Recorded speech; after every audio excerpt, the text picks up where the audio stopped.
At the start of her term, the chief executive wrote out the $3.6 billion extra funding for education. That's important.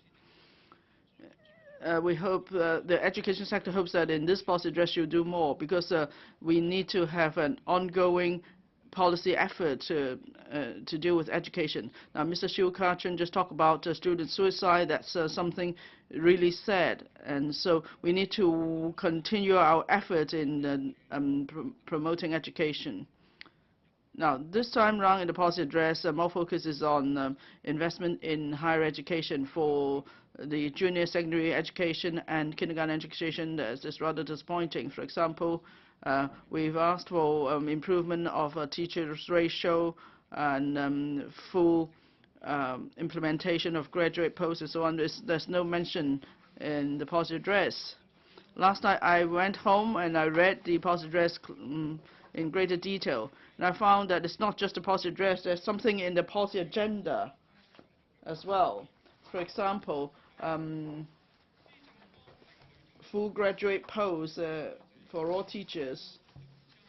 There is in the policy agenda, it says that the Education Bureau will speed up this effort so that they could bring more talents to join the teaching profession. That's important, and that helps to change my position or perception. Now, equal pay for equal work is important for graduate masters, but you're speeding up the creation of a graduate post. That's rather general. Can you be more specific? On junior and secondary schools, is it a clear commitment of the government to make sure all teachers are graduates? Chief Executive. I'm sure Mr. Ip remembers this, and he will appreciate this as well. Now, when we announced the $3.6 billion for promoting quality education, we said at the same time for the remaining $1.4 billion or even more resources, we must first wait for the relevant parties to complete an in-depth study on the 8 areas for improvement in education before we will invest the money. So on graduate posts for all teachers, it's about a professional development of teachers. Do we have more graduate posts, or do we have more courses for teachers and so on? On the question of professional development of teachers, these issues will be dealt with.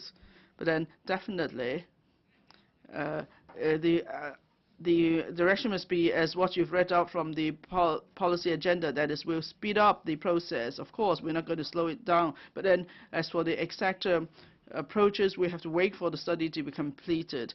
The Director of Education has already done a lot in preparing for the studies. We've even got names who will be the chairman, who will be coordinating the effort and so on. So we hope that the review on these several fronts will be completed as soon as possible.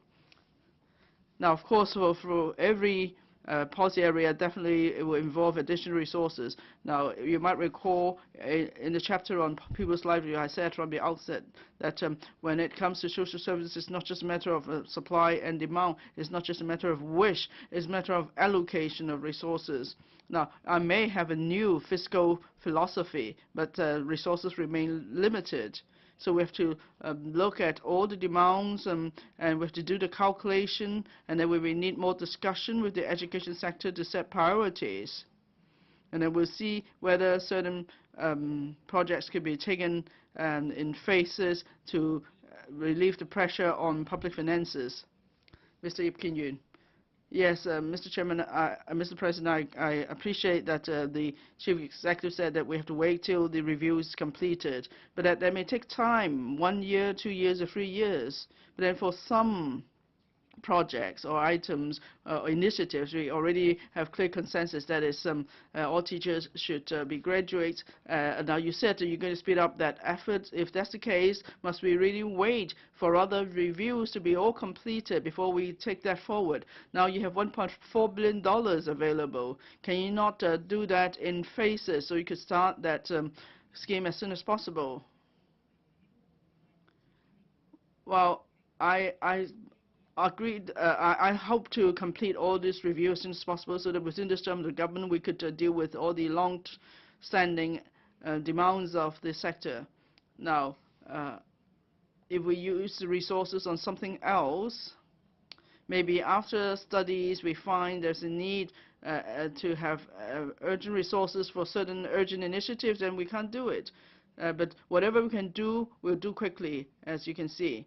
In the policy address on education, I mentioned that there should be standard classrooms, and air conditioning should be a standing arrangement. So we need to give subsidy to schools, and we've already proposed to do that. So, Mr. Yip, please be patient. Please support the work of the Education Bureau to do all the studies, so we can complete all the studies as soon as possible.